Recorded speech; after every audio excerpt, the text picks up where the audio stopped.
Nasabat ang tinatayang 340,000 pesos halaga ng shabu, habang arestado naman ang isang lalaki sa ikinasang joint checkpoint operation sa Barangay Buayan, Datupiang, Maguindanao del Sur.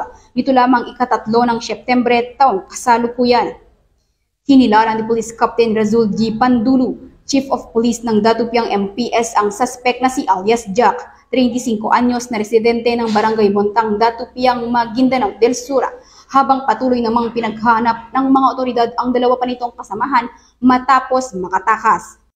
Bandang alas 6 ng gabi ng nasabing petsa nang makatanggap ng intel report tungkol sa isang iligal na transaksyon ng pinaghihinalaang shabu ang nasabing istasyon.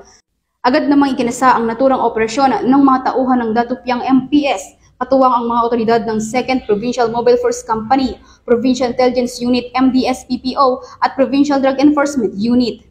Ayon sa ulat, tinangkang makatakas ng suspect ngunit nabigo ito at nasabat mula rito ang isang heat-sealed transparent plastic sachet ng pinaghihinalaang shabu na may timbang na 50 gramo at tinatayang nagkakahalagang 340,000 pesos, isang brown wallet, isang ID at isang cellphone.